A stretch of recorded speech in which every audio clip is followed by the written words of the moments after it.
সহিহ বুখারীর কিতাবুল ঈমান ৮ নম্বর হাদিস বর্ণনা করেন ইবনে ওমর রাদিয়াল্লাহু তাআলা আনহুমা।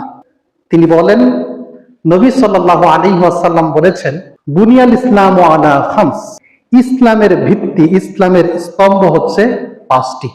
১ নম্বর, এই মর্মে সাক্ষ্য দান করা আল্লাহ ছাড়া কোনো মাবুদ নাই এবং মুহাম্মদ সাল্লাল্লাহু আলাইহি ওয়াসাল্লাম তার প্রেরিত রাসূল।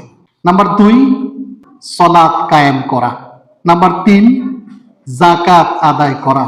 নাম্বার ৪, হজ করা। একেবারে ৫ নাম্বার হচ্ছে রমাদান মাসে সিয়াম পালন করা। তাহলে আমরা দেখলাম এই হাদিসের মধ্যে ৩ নম্বর স্তম্ভ হচ্ছে কি? যাকাত।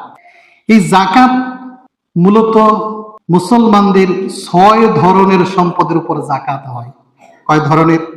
স্বর্ণ, রূপা, নগদ টাকা, গবাদি পশু, ব্যবসায়িক সম্পদ এবং ফসল। স্বর্ণের উপর যাকাত দেওয়া যেমন ফরজ, রূপার উপর যাকাত দেওয়া যেমন ফরজ, অর্থাৎ অন্যান্য সম্পদের উপর যাকাত দেওয়া যেমন ফরজ, ঠিক ফসলের উপর যাকাত দেওয়া ঠিক তেমনই ফরজ। কিন্তু অত্যন্ত দুঃখ এবং পরিতাপের বিষয়, বর্তমানে মুসলিম সমাজে ফসলের যে যাকাত আছে এই বিষয়ে তেমন কোনো সচেতনতা নাই।